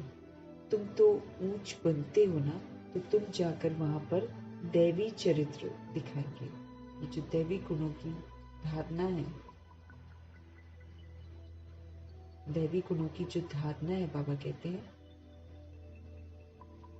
वो सारी स्पष्ट होती चली जाएगी। इस समय बाबा कहते हैं कि अभी भी तुम्हारी वहां बहुत खातिरी होती है। जो सोल्स जाती है ना यहाँ से पढ़ लिख कर जो जाती हैं, उनका अच्छे साहूकार के एडवांस पार्टी में चली जाती है ना, तो वहां पर बाबा कहे कि साहूकार के घर में जाकर जन्म लेते हैं। अभी भी तुम्हारी वहां बहुत खातिरी होती है। इस समय भी रतन जड़ित चीजें जो हैं सबके पास होती हैं, परंतु उनमें वो वाली पावर नहीं होती है। पावर तुम्हारे में है। तुम जहां भी जाएंगे वहां अपना शो करेंगे। तुम तो ऊंच बनते हो तो फिर तुम जाकर वहां दैवी चरित्र दिखाएंगे। अभी ऊंच बनते हैं तो दैवी चरित्र जो अभी धारण करते हैं वो दिखाएंगे। आसुरी बच्चे जन्मते ही रोते रहेंगे। आसुरी बच्चे जो हैं वो तो पैदा होते ही रोते रहेंगे, गंदे भी होते हैं ना। तुम तो बड़े कायदे सिर पलेंगे। अभी यहाँ पर दुनिया में आसुरी बच्चे ना विकार से पैदा होते हैं, तो आसुरी बच्चे जन्मते ही रोते रहेंगे। जन्म से ही रोते हैं, आदि मध्य अंत रोते ही तो है। तो आसुरी बच्चे जो होते हैं वो जन्मते ही रोते रहेंगे, गंदे भी होते हैं ना, वो विकार से पैदा होते हैं तो गंदे भी होते हैं। तुम तो बड़े कायदे सिर वहां पर पलेंगे। वहां पर गंध आदि की बात ही नहीं है, क्योंकि बहुत ही कंचन काया, पवित्र पूजनीय काया होती है वहां पर। तो वहां पर गर्भ तो महल होता है एकदम। जो सोल वहां पर लक्ष्मी के तन में जाएगी वो तो महल है एकदम। इतनी प्योर है लक्ष्मी की आत्मा, तो वहां पर कायदे से सब पलेंगे। गंध आदि की वहां पर बात ही नहीं है। आजकल के बच्चे तो गंदे हो पड़ते हैं, सतयुग में ऐसी बातें नहीं होती हैं। यहाँ पर तो बच्चे आजकल गंद देखते हैं तो गंदे हो पड़ते हैं। सतयुग में गंदे बच्चे नहीं होते। फिर भी हेवन है ना, वहाँ बास आती नहीं है, वहाँ किसी भी तरीके की बदबू नहीं आती है जो कहना पड़े कि अगरबत्ती जलाओ। हाँ, वहां पर बदबू नहीं आती है। बगीचों में बहुत खुशबूदार फूल होंगे, यहाँ के फूलों में तो खुशबू नहीं है। आजकल रोज भी देख लो तो कहाँ उतनी खुशबू है, तो यहाँ के फूलों में इतनी खुशबू नहीं है। वहां तो हर एक चीज में 100% खुशबू रहती है। शरीरों में नेचुरल वो खुशबू रहती है। परफ्यूम नहीं लगाना, पाउडर नहीं लगाना, कुछ नहीं लगाना, एकदम प्योर है ना, प्योरिटी खुशबूदार होती है। तो बगीचों में बहुत खुशबूदार फूल होंगे, यहाँ के फूलों में इतनी खुशबू नहीं है, क्योंकि जैसे हम वैसा फिर सारा फर्नीचर बन जाता है। जैसे हम होते हैं वैसे सारी सृष्टि बन जाती है। वहां तो हर एक चीज में बाबा कहते हैं 100% खुशबू रहती है, यहाँ तो 1% भी नहीं है। तभी आर्टिफिशियल जो है वो लगाने की जरूरत पड़ती है। यहाँ पर तो बाबा कहते 1% भी खुशबू नहीं है। वहां तो फूल भी फर्स्ट क्लास होंगे। यहाँ पर कोई कितना भी साहूकार हो तो भी इतना नहीं है जितना वहां पर है। वहां तो किस्म किस्म की चीजें होंगी, बर्तन आदि सब सोने के होंगे। हाँ, यहाँ सोने के लिए कितना मरते हैं लोग, वहां पर बाबा के बर्तन आदि सब सोने के होंगे, माना गोल्ड के ही होंगे सब। जैसे यहाँ पत्थर है ना, वहां फिर सोना ही सोना है। रेती में भी सोना होता है। तो विचार करो कितना सोना होगा जिससे मकान आदि बनेंगे। तो विचार करो, बाबा कहते हैं कितना सोना उसके अंदर होगा जिससे मकान आदि बनेंगे। हाँ, सारा इतने बड़े बड़े महल बनते हैं पूरे गोल्ड के बनते हैं, तो कितना सोना होगा। वहां ऐसी मौसम होगी, न सर्दी न गर्मी। वहां गर्मी का दुख नहीं जो पंखे चलाने पड़े ना, बिजली वाला सिस्टम ही नहीं होता ना वहां पर। तो उसका नाम ही है स्वर्ग। किसी चीज की जरूरत नहीं पड़ती है, पंखे वगैरह नहीं होते। पंखे, कूलर, हाँ, ये सारी हम क्या कर रहे हैं, हम आधार ले रहे हैं, हम आर्टिफिशियल चीजों को यूज करते। क्यों? क्योंकि हम अपवित्र बन जाते हैं। इसीलिए फिर फर्नीचर भी वैसे ही होता है, वायुमंडल भी वैसे ही होता है, तत्व भी वैसे ही बन जाते हैं, प्रकृति भी वैसी बन जाती है।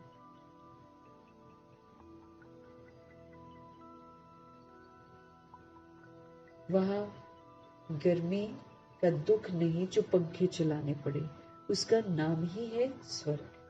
वहां अपार सुख होता है। तुम्हारे जैसा पद्मा पदम भाग्यशाली तो कोई नहीं बनता है। बाबा एहसास दिला रहे हैं कि भाई तुम्हारे जैसा पद्मा पदम भाग्यशाली कोई भी नहीं बनता।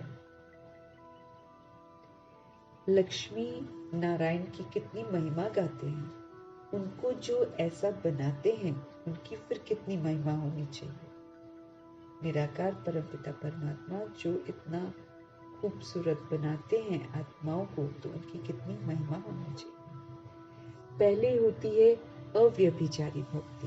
हम एक की भक्ति करते हैं, फिर लेकिन समझ नहीं होती है, इसलिए गलत कर्मा भी करते रहते हैं। तो गलत कर्मा करने से अशांति खत्म ही नहीं होती है।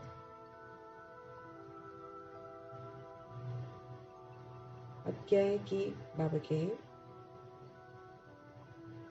पहले होती है अव्यभिचारी भक्ति, एक की भक्ति, फिर देवताओं की भक्ति शुरू करते हैं। चूंकि संतुष्टि होती नहीं है, फिर क्या करें, फिर अपने ही जो चित्र है ना, वैसे बनाते हैं और फिर खुद ही पूछते, लेकिन जानते नहीं है कि ये हमारा ही यादगार है।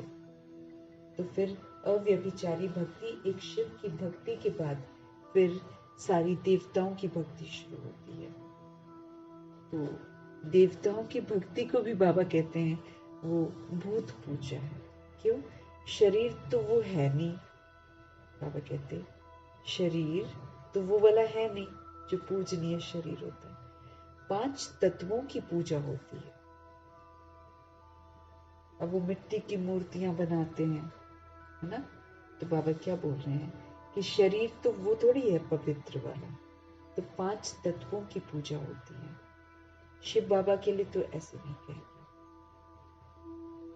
5 तत्वों की पूजा करते हैं। यही है कि ये जो रिद्धि सिद्धि वाली सोल्स हैं, ये हमेशा देवियों का चित्र रखते हैं सामने, और फिर लोग भक्ति भावना वाले हैं, भावनाओं से जुड़े हुए हैं, जाते हैं और उनके मतलब वो बन जाते हैं भगत। हाँ, लेकिन वो जो सोल ऐसा करती होती है वो तो जानते हैं कि इसमें कोई भगवान है नहीं, इसलिए रिद्धि सिद्धि वाले एक्चुअली भूत पूजा ही करते हैं। उसके पीछे भूत ही होते हैं। इंसान सामने देखता है कि वो मूर्ति है, मत्था टेकता है, लेकिन वो मिट्टी की है। बाबा कहते हैं वो भूत पूजा है, तो उसमें भूत ही रहते हैं। वो सामने दिखाते हैं कि देवी देवता है, लेकिन पीछे वो रिद्धि सिद्धि वाले भूतों को ही तो यूज करते हैं।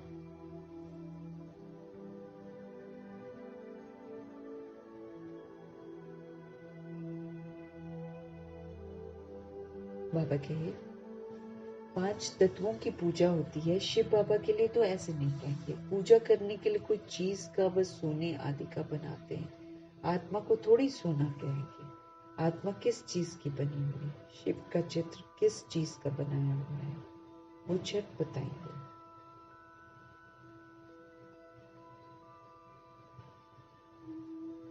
बाबा कहे पूजा करने के लिए कोई चीज का व सोने आदि का बनाते हैं। आत्मा को थोड़ी सोना कहेंगे। आत्मा किस चीज की बनी हुई है? शिव का चित्र किस चीज का बनाया है हुआ है? तो झट बताएंगे। परंतु आत्मा परमात्मा किस चीज का बना हुए है ये तो कोई बता ना सके। सतयुग में 5 तत्व भी जो होते हैं वो बड़े शुद्ध होते हैं। यहाँ पर 5 तत्व अशुद्ध है। तो पुरुषार्थी बच्चे ऐसी ऐसी ख्यालात करते रहेंगे। बाप कहते हैं इन सभी बातों को अब छोड़ दो जो हम दुनिया में करते आए ना। बाबा कहते हैं अब वो सारी बातें जो है ना उनको आप छोड़ दो। जो होना है वो होगा। पहले बाप को याद करो। चारों तरफ से अपने बुद्धि को हटाकर माम एकम याद करो। तो विक्रम हमारे क्या हो जाएंगे? विनाश हो जाएंगे। देहधारी को याद करेंगे तो मेरे विक्रम बनते जाएंगे। भूत पूजा करेंगे तो विक्रम बनते जाएंगे। कहीं मुक्ति नहीं है, उलझ जाएंगे, एंड में उन्हीं के साथ फंस जाएंगे। तो चारों तरफ से समय रहते हमें बुद्धि को हटाकर एक शिव पिता परमात्मा को याद करना है। तब जाकर हमने जो पाप कर्म कर रखे हैं वो हमारे विनाश होंगे। अज्ञानता में किए हैं, इसलिए याद की विधि से उसको चुकतू कराते हैं प्रभु। जो कुछ सुनते हो उन सबको छोड़कर अब एक बात पक्की करो कि भाई हमको सतो प्रधान करना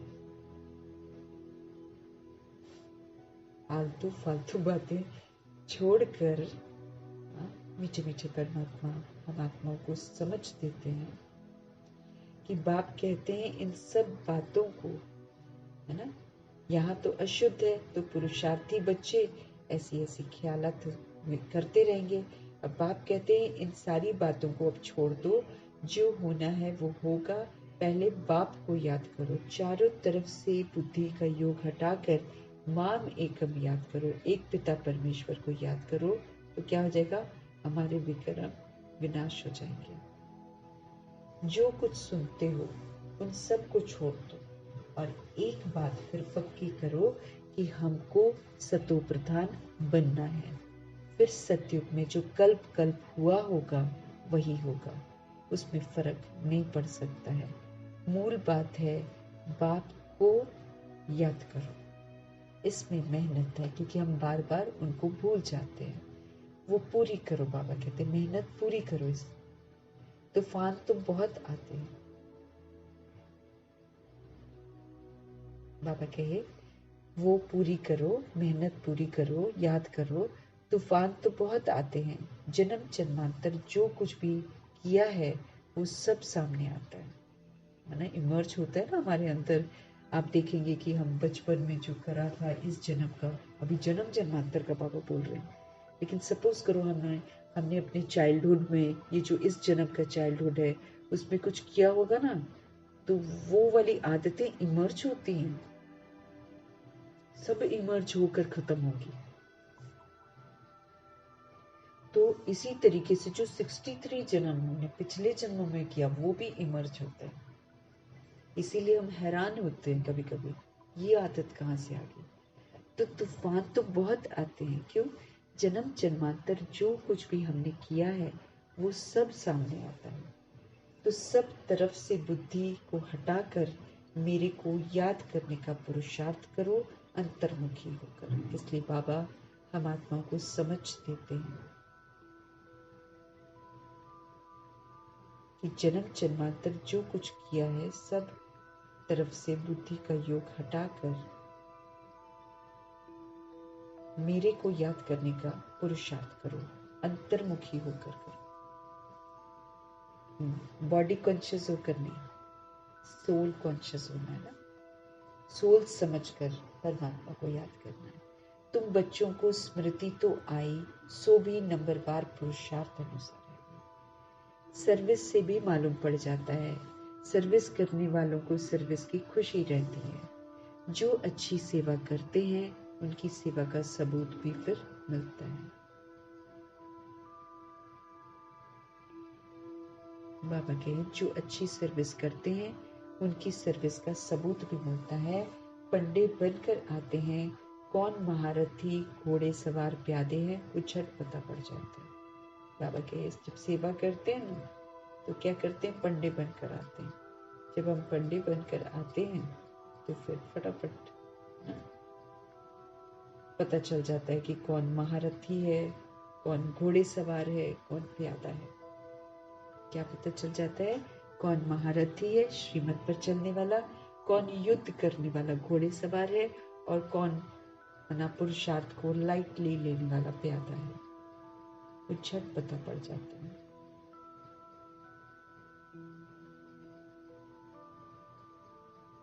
तो सबूत मिल जाता है। सब जब सेवा करते हैं ना तो बाबा कहते हैं अपने आप सबूत मिल जाता है, अपने आप सब कुछ पता चल जाता है कि ये महारथी है, कि ये घोड़े सवार है, कि ये प्यादा है। कुछ छिप नहीं सकता।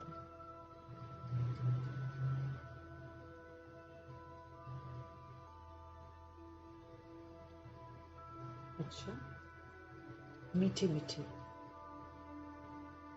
सिकिलते बच्चों प्रति माता पिता बाप दादा का याद प्यार और गुड मॉर्निंग। रूहानी बाप की रूहानी बच्चों को नमस्ते।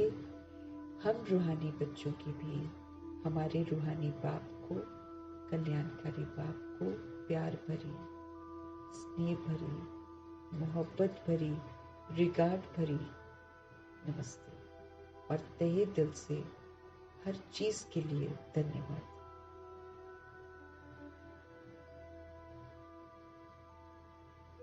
धारणा के लिए मुख्य सार है, दूसरी सारी बातों को छोड़ दो, बुद्धि को चारों तरफ से हटा दो। अब बुद्धि में ये रखो भाई मुझे सतो प्रधान बनना है। सतो प्रधान बनने के लिए फिर अशरीरी बनने का अभ्यास करो। दिल के भान से दूर हो जाओ।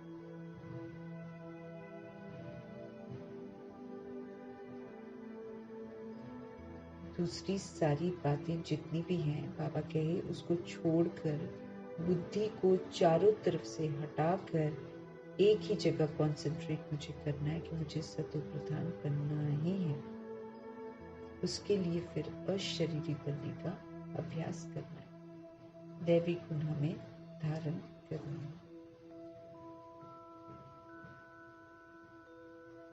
बुद्धि में अच्छे अच्छे ख्यालात अब लाने हैं। बैड तो आते हैं ना, लेकिन अब बाबा फिक्स करवाते हैं कि बुद्धि में अच्छे अच्छे ख्यालात लाने हैं। हमारा स्वर्ग में क्या क्या होगा उस पर विचार कर अपने को उस जैसा लायक चरित्रवान बनाए।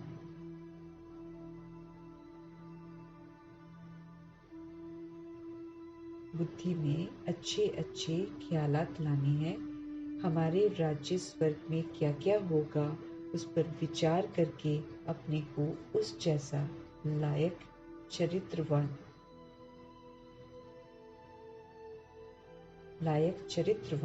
बनना है। यहाँ से जितना भी है ना, यहाँ से बुद्धि निकाल देना, तभी बन सकते हैं। नहीं तो फिर बुद्धि इधर है तो फिर हम सतो प्रधान नहीं बन सकते, क्योंकि तमो प्रधान तक कहीं ना कहीं हमको फिर विचलित करेगी, क्वेश्चन करवाएगी, करेक्शन करवाएगी। इसलिए मीठे बाबा कहते हैं अब अच्छे अच्छे ख्यालात करो, स्वर्ग के ख्यालात करो, क्या क्या होगा उसका ख्यालात करो, विचार करो, अपने को उस जैसा लायक बनना, क्योंकि आत्मा को बनना है ना, तो अपने को उस जैसे लायक चरित्रवान बनाना है। स्वर्ग का चिंतन करना है और फिर उस जैसा लायक चरित्रवान बनाना है। यहाँ से बुद्धि का योग निकाल देना, ये इस दुनिया से बुद्धि का योग निकाल देना। रहना यहीं पर है, लेकिन अट्रैक्ट नहीं होना है। आज का सतगुरु जी का वरदान हम आत्माओं के लिए, सेवा के द्वारा मेवा प्राप्त करने वाले, सारे हद की चाहना से परे सदा संपन्न बनो। सदा बाबा कहे सेवा द्वारा मेवा प्राप्त करने वाले, सारी जो हद की चाहना है, दुनियावी चाहना है, इससे मुझे परे होना, कोई चाहना नहीं रखनी। और क्या समझना है, सदा संपन्न और समान भाव का वरदान लेना। प्रभु जो दे रहे हैं उससे मुझे संपन्न बनना है, बाप समान मुझे बनना है, इसमें ध्यान देना है। बाकी हद की जो दुनियावी चाहना है उससे मुझे परे रहना है। सेवा का अर्थ है मेवा देने वाली। अगर कोई सेवा हमें असंतुष्ट बनाती है तो वो सेवा नहीं है। ऐसी सेवा मीठे बाबा कहते बल छोड़ दो भाई, लेकिन संतुष्टता को नहीं छोड़ना है। जैसे शरीर की तृप्ति वाले सदा संतुष्ट रहते हैं, वैसे मन की तृप्ति वाले भी संतुष्ट होंगे। जैसे शरीर की तृप्ति वाले जो होते हैं ना, वो सदा संतुष्ट रहते हैं, वैसे मन की तृप्ति वाले भी संतुष्ट होंगे। संतुष्टता तृप्ति की निशानी है। तृप्त आत्मा में कोई भी हद की इच्छा, हद का मान शान, सैल्वेशन, साधन की भूख नहीं होगी। न हद की सर्व चाहना से परे सदा संपन्न रहते हैं, समान रहते हैं। माने जो प्रभु के साथ रहते हैं वो सदा संपन्न रहते हैं। आत्मा को जो चाहिए वो प्रभु से मिलता है। तो जब हम हद की चाहनाओं को छोड़ देते हैं तभी तो हम प्रभु से प्राप्तियां करते हैं, फिर हम बाप समान बन जाते हैं और फिर संपन्न बनते हैं।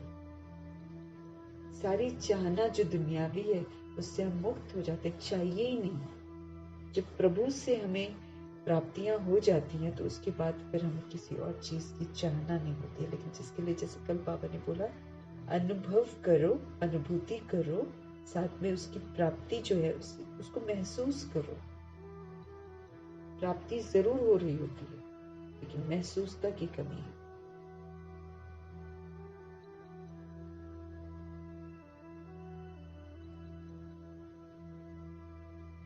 बाबा बोले सेवा के द्वारा, ईश्वरीय सेवा, स्व परिवर्तन की सेवा, अपने आप को परिवर्तन करते जाना है। तो सेवा द्वारा मेवा प्राप्त करने के लिए। हम सेवा करते तो खाली नहीं जाता। बाबा हमको संतुष्टता से संपन्न करते हैं, हमको खुशियां देते हैं, हमको शक्ति देते हैं, जो सोल को चाहिए ना वो सब कुछ प्रभु देते हैं, वो वाला मेवा। तो सेवा के द्वारा मेवा प्राप्त करने वाले सारे जो हद की चाहना है उससे बिल्कुल परे, यहाँ का कोई नाम मान शान बिल्कुल नहीं चाहिए। तो जो हद की चाहना से परे रहते हैं उसको प्रभु संपन्न बना देते हैं, वो सोल सदा संपन्न रहती है। जो हद की चाहना वाले वो सदा भूखे ही रहते हैं, जितनी मर्जी पूरी हो जाए वो उनको और चाहिए और चाहिए। जो भी हम हद की चाहनाएं रखते हैं तो उससे हमें तृप्ति नहीं मिलती है। लेकिन जब हम बाबा के बन जाते हैं और जब हम ईश्वरीय सेवा में शामिल हो जाते हैं, जब हम नाम मान शान की जो चाहनाएं हैं इससे बिल्कुल परे हो जाते हैं, तो फिर हम प्रभु हमें सदा संपन्न बना देते हैं, हम फिर बाप समान बन जाते हैं। सेवा का अर्थ है मेवा देने वाली। अगर कोई सेवा मुझ आत्मा को असंतुष्ट बना देती है तो फिर बाबा कहते वो सेवा ही नहीं है, ऐसी सेवा तो छोड़ दो। बाबा कहते लेकिन अपनी संतुष्टता को, अपनी खुशी को नहीं छोड़ना। जैसे शरीर की तृप्ति वाले सदा संतुष्ट रहते हैं, वैसे मन की तृप्ति वाले भी, वैसे बाबा कहते जैसे शरीर की तृप्ति वाले सदा ही संतुष्ट रहते हैं, वैसे मन की तृप्ति वाले भी संतुष्ट होंगे।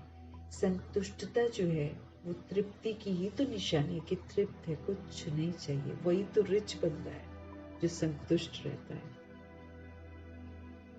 तो संतुष्टता तृप्ति की ही तो निशानी है। तृप्त आत्मा में फिर कोई भी दुनिया की इच्छा नहीं रहती है। बाकी इच्छा बाबा कहते मान शान सैल्वेशन साधन जो है ना, साधन की भूख उनको नहीं होगी। जो तृप्त आत्मा, जो प्रभु से तृप्त हो जाती है, जो रूहानियत से तृप्त हो जाती है, जो ईश्वरीय सेवा से तृप्त हो जाती है, जिसको ईश्वरीय सेवा का मेवा मिल जाता है, वो तृप्त हो जाती है। उसको फिर हद की इच्छा, हद का मान, हद का शान, हद का सैल्वेशन, सहूलियत, साधन की भूख नहीं होती उसे।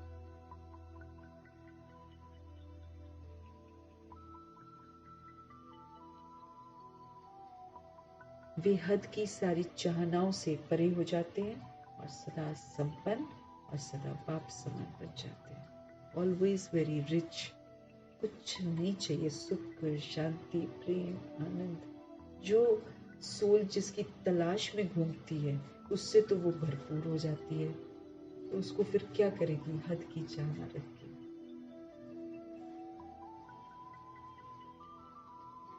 आज का स्लोगन, तो वरदान को फलीभूत करना। जितने भी वरदान है बाबा कहते हैं उसको फलीभूत करके अपना बनाओ, बार बार उनको यूज करो, परिस्थितियों में बार बार यूज करो, तब ये हमारी बुद्धि में फिक्स होता है।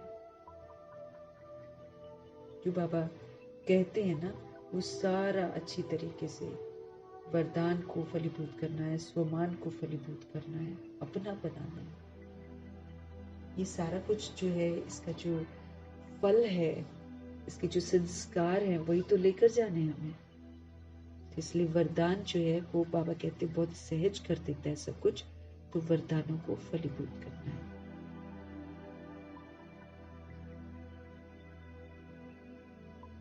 सदा संपन्न सदा समान बनना है। आज का स्लोगन है सच्ची दिल से निस्वार्थ सेवा में आगे बढ़ना, अर्थात पुण्य का खाता जमा करना।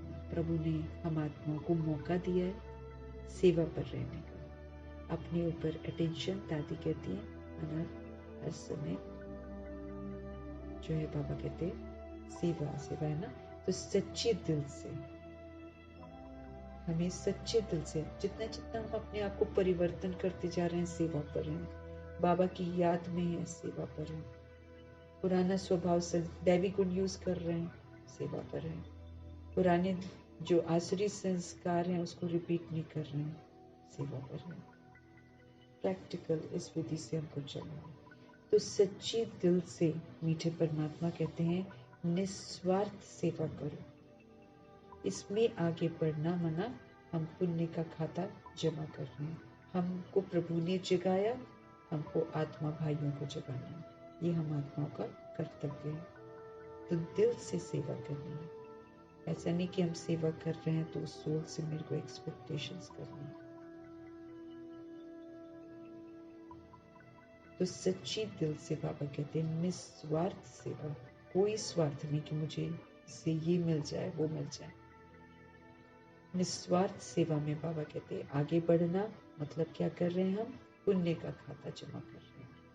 हमें पुण्य का खाता जमा करना है और उनकी सेवा करनी है, लेकिन कभी भी उनसे स्वार्थ की इच्छा नहीं रखनी है।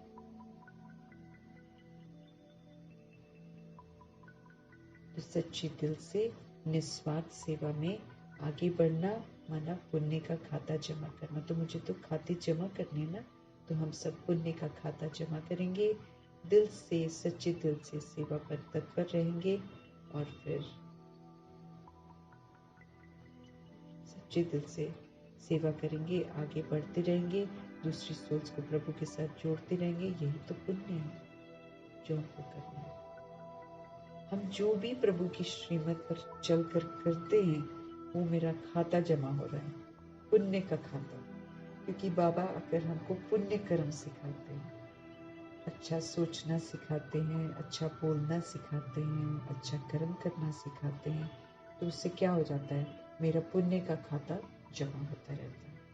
तो अभी बड़ी ज़रूरत है, हम सब पाप आत्मा बन गए हैं, तो पाप आत्मा से पुण्य आत्मा बनने के लिए तो निरअहंकारी होकर, इंस्ट्रूमेंटल बनकर, निमित्त बनकर, करावनहार परमपिता परमात्मा को साथ रखकर और फिर अपनी रिस्पॉन्सिबिलिटी समझकर कि हमने बिगाड़ा है तो अब मुझे ठीक करना है ना, ये वाली जिम्मेवारी समझकर बिल्कुल सच्चे दिल से सेवा करनी है। किसी चीज का स्वार्थ नहीं रखना है। गुप्त सेवा करते रहो, पुण्य का खाता जमा होता जाएगा। स्व परिवर्तन का बाबा कहते हैं वाइब्रेशंस फैलाओ। जब हम स्व परिवर्तन कर लेंगे, जब हम पुराने संस्कारों को यूज नहीं करेंगे तो उसके वाइब्रेशंस फैलेंगे, जो जाकर द्वापर युग और कलयुग की आत्माओं का परिवर्तन करेंगे। कितना बाबा ने हमको समझाया है कि हम जो करते हैं ना विस्मृत होकर, उसी की फिल्म बनी हुई है सामने जो हम देखते हैं। जब हम संबंध संपर्क में आते हैं और जब हम क्यों क्या कैसे करते हैं ना, वो अपनी ही बनाई हुई फिल्म का रिटर्न है। हम वही करते हैं, उसका वाइब्रेशंस उन सोल्स तक पहुंचता है जो द्वापर युग और कलयुग में आते हैं। तो उन पर प्रकोप जो हमारे व्यवहार का होता है वो ज्यादा खतरनाक होता है। वो क्योंकि वो तो पवित्र दुनिया में नहीं आते हैं, वो तो आते ही तब है जब उल्टा शुरू हो जाता है। इसलिए जब वो उल्टा कैच करते हैं तो उसको ज्यादा खतरनाक तरीके से करते हैं, फिर हमको वो देखने को मिलता है। तो उस समय मुझे ये समझना है, ये अपना जो हमने गलतियां करी हुई है ना, उसके ये सारी फिल्म बनी हुई है। इसलिए निमित्त बन जाना है, समझना है, इंस्ट्रूमेंटल करावनहार परमपिता परमात्मा का बच्चा करनहार बनकर, निमित्त बनकर सेवा पर हाजिर रहना है। बाबा जो बोल रहे हैं, श्रीमत दे रहे हैं, उसको बस करते जाना है। तो हम सेवा पर हैं, इसकी वाइब्रेशंस फैलते हैं। जैसे हम बैड कर रहे हैं तो वो बैड फैल रहा है। हम अपने बंद कमरे में चिल्ला रहे होंगे, मेरे चिल्लाने का जो असर है वो करोड़ों की आबादी पर पड़ रहा है, वो भी चिल्ला रहे हैं। इतना मेरे को अपने आप को देखना है। और बाबा कहे कि हम सब निरंतर स्टेज पर हैं, पूरा वर्ल्ड हमें देख रहा है, वो हमारे वाइब्रेशंस को कैच करके वैसे कर रहा है। तो अगर हम चाहते हैं कि सब कुछ अच्छा हो तो खुद को अच्छा बनाना है। हम अच्छे बन जाएंगे तो अच्छे वाले वाइब्रेशंस फैलेंगे, फिर मेरे पास वो अच्छे वाले ही लोग आएंगे। अगर मैं बैड करूंगी तो मेरे सामने वो बैड वाले ही आएंगे, फिर हम दुखी परेशान होंगे। एंड में ऐसे ही होना है, हम दुखी परेशान हो जाएंगे। लेकिन पहले ही बाबा के कहने पर अगर हम सब कुछ कर लें, इस देह अभिमान को तोड़ दें और आत्म अभिमानी बनकर पाठ बजाएं, तो बड़ा सुखी रहेंगे। हमें फिर एंड में मैंने बनाया ना, अच्छा बनाया ना, अच्छे वाइब्रेशंस दिए, तो फिर अच्छी ही आत्माएं जो अच्छी बन गई ना, वही मेरे सामने, वो मुझे तंग नहीं करेंगे। लेकिन अगर मैंने अच्छा नहीं बनाया होएगा, तो जो अच्छे नहीं बने होंगे वही मेरे सामने आएंगे और मैं तंग होती रहूंगी। फिर कैसे पास होंगे हम? इसलिए मीठे बाबा बोलते हैं, स्वार्थ मत रखो कि हमने सेवा करी है तो ऐसा हो जाए, ऐसा हो जाए, ऐसा हो जाए। स्वार्थ नहीं रखो, बाबा कहते हो। ऑलरेडी हम सब पाप आत्माएं हैं, हमें पाप को खत्म करके पुण्य आत्मा बनना है। तो बिल्कुल ही सच्चे दिल से निस्वार्थ सेवा करके पुण्य के खाते को जमा करना है।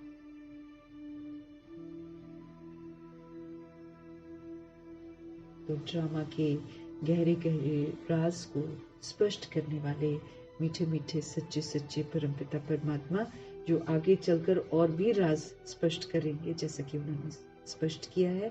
तो ऐसे प्यारे से परमपिता परमात्मा का, जो हम आत्मा का हर कदम में कल्याण चाहते हैं, ऐसे मीठे मीठे प्यारे प्यारे से सुंदर सुंदर से परमपिता परमात्मा का तहे दिल से धन्यवाद। ब्रह्मा माँ का धन्यवाद, जो खूबसूरत बनकर दिखाया। माँ ने प्रभु के कहने पर चलकर उन्होंने खूबसूरत बनकर दिखाया। ऐसी प्यारी सी आत्मा का भी धन्यवाद करेंगे, क्योंकि जिनको देखकर हम सहज कर सकते हैं सब कुछ। अगर मुश्किल लगता है तो हम सहज कर सकते हैं, क्योंकि उन्होंने बड़ा सहज करके दिखाया। उन्होंने सब कुछ सहन करके आसुरी संप्रदाय के बीच में रहकर चारों तरफ से घिरे हुए हैं, लेकिन न्यारे रहकर दिखाया, प्रभाव मुक्त रहकर दिखाया। हम आत्माओं के लिए भी शिक्षा बनने की, कैसे व्यक्त से अव्यक्त बनना है। ऐसे मीठी मीठी ब्रह्मा माँ कहें या फिर अव्यक्त फरिश्ता ब्रह्मा कहें या बिग ब्रदर कहें, उनका बहुत बहुत धन्यवाद। मातेश्वरी हाँ जी कपाट पक्का करके आगे निकलने की समझ देती हैं, हर घड़ी को अंतिम घड़ी समझकर चलने की समझ देती हैं। खुद भी वैसे ही चली, हम आत्माओं को भी वैसे ही चलाने की समझ, चलने की समझ देकर आगे बढ़ने को कहती हैं, और वो भी करके दिखाया उन्होंने। तो ऐसी मीठी माँ जो है, उनका भी तहे दिल से धन्यवाद करेंगे। बाप समान संपन्न बनकर समान बनने वाली दादियाँ जो हैं, उन सभी सोल्स का भी धन्यवाद। और फिर एडवांस पार्टी की सारी सोल्स का धन्यवाद, अष्टरत्नों का, नवग्रहों का धन्यवाद। और फिर जो 5 तत्व हैं जिससे शरीर बनता है, शरीर की जरूरतों को पूरा करते हैं तत्व, लेकिन हम लोगों ने अज्ञानतावश उसको खराब किया। अभी हम ज्ञान में चलकर, प्रभु की शिक्षाओं पर चलकर, प्योर रहकर उसको प्योर बनाने का कंट्रीब्यूशन जो करना है वो करेंगे। तो 5 तत्वों का धन्यवाद, ड्रामा का धन्यवाद। रुका हुआ है ड्रामा हमारे लिए, प्रकृति रुकी हुई है, धन्यवाद करना है इनका कि हम सब अच्छे बन जाएं। और माया जो हमारा रोज लेती है पेपर अच्छी तरह, कमी कमजोरियों को सामने लाती है, हमको माया जीत बनने का अवसर देती है। और यमदूत हमको विकर्मा जीत बनने का अवसर देते हैं, विकारों पर जीत प्राप्त करने का अवसर देते हैं। तो इन सभी का भी धन्यवाद करना है। पूरे करोड़ों आबादी द्वापर युग और कलयुग की जो है, वो हमको विश्व कल्याणकारी बनने का मौका देती है। तो एक एक आत्मा के लिए अच्छा सोचकर मुझे विश्व कल्याणकारी का टाइटल भी लेना है, उनका भी धन्यवाद। साधन जो मुझे सेवाओं के लिए मिले हुए हैं, ऐसे साधनों का धन्यवाद। जो साधन बनाने वाले हैं, उन सोल्स का धन्यवाद। प्रोवाइड करने वाले शिव बाबा का धन्यवाद। साथ में रहने वाली सोल्स का धन्यवाद, ये एक्चुअली हमें परफेक्ट बनाते हैं, इनका धन्यवाद करना है। ये हमको बहुत अच्छे से जानते हैं और अच्छे से जानते मतलब दैहिक वाला पार्ट को अच्छे से जानते हैं। मैं आत्मा अंदर से कितने जन्म लेकर आई हूँ और किस किस तरीके के मेरे अंदर संस्कार बन गए हैं और उसको नहीं समझ पाते, लेकिन जो बाहरी स्वरूप है उसको तो समझ जाते हैं, तो अच्छी तरह जानते हैं, फिर वही परीक्षा लेते हैं। तो उनका भी धन्यवाद। जो पेपर लेते हैं वो हमको परफेक्ट बनाते हैं, तो पेपर लेने वालों का धन्यवाद करना है। बाकी जो सोल्स हमारे मददगार बनते हैं, हम उनकी मदद का जो हिसाब किताब है नहीं दे पाते हैं, उन सारी सोल्स का धन्यवाद करेंगे जो हमें बाबा के इतने अनमोल महावाक्यों को किताबों में संजो करके हम आत्माओं तक जो पहुंचाया है, वैसी सोल्स का भी बहुत बहुत धन्यवाद करेंगे।